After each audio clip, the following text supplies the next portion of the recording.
মাননীয় মুখ্যমন্ত্ৰী মহোদয়ে সদায় খুব আমি দেখিছোঁ যে খুব সদিচ্ছা সদায় ৰাখিছে।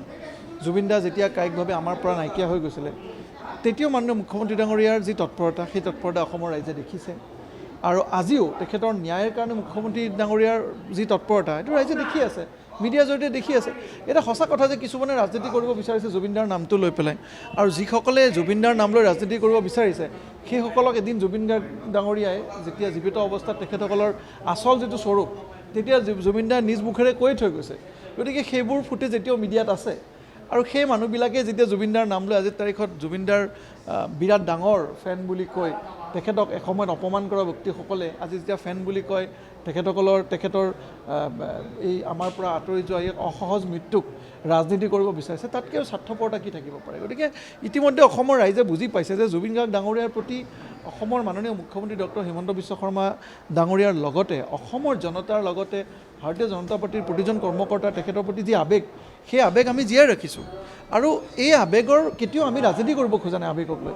কিন্তু যিসকল ব্যক্তিয়ে আৱেগক লৈ ৰাজনীতি কৰিছে, যিসকল ব্যক্তিয়ে আজি ফাষ্ট ট্ৰেক আদালতত নোহোৱাৰ বাবেও প্ৰচেষ্টা অব্যাহত ৰাখিছে, গতিকে তেনে ক্ষেত্ৰত আমি দেখিছোঁ। গতিকে এই ক্ষেত্ৰত অসমৰ ৰাইজে ভালকৈ বুজি পাইছে যে কোনে ৰাজনীতি কৰিছে আৰু কোনে ৰাজনীতি কৰা নাই। চাওক, বিৰোধী ক'ত আছে? আপোনালোকে যিটো প্ৰশ্ন কৰিছে বিৰোধী কোন? যিসকল ব্যক্তিয়ে এসময়ত জীৱিত অৱস্থাত জুবিন গাৰ্গ ডাঙৰীয়াক অপমান কৰি থৈ গৈছে তেখেতসকল বিৰোধী বুলি আপোনালোকে ক'ব খোজে নেকি?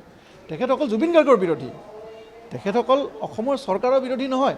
আজি তেখেতসকলে যিখিনি কথা কৈছে সেই কথা ইতিমধ্যে মাননীয় মুখ্যমন্ত্ৰী ডাঙৰীয়াই সকলো ক্ষেত্ৰত কৰিয়ে গৈছে আৰু আজি ন্যায় দিয়া ব্যৱস্থাটো এটা ন্যায়ালয়ৰ অধীনত আছে। গতিকে ন্যায়ালয়ে যিখিনি ৰায় দিব সেই ৰায় আমি সকলোৱে মানিব লাগিব।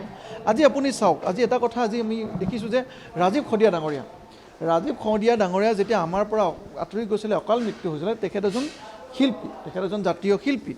তেখেত যেতিয়া নাইকিয়া হৈ গৈছিলে, তেখেত নাইকিয়া হৈ যোৱাৰ লগে লগে কিমান সেই একেকেইজন মানুহে কিমান ৰাজনীতি কৰিছিলে, ৰাজনীতি কৰি ৰাইজক এনেকুৱা এটা আবুৱা চেষ্টা কৰিছিলে যে তেখেতসকলে অসমৰ আজিৰ তাৰিখত আটাইতকৈ হিতৈষী মানুহ।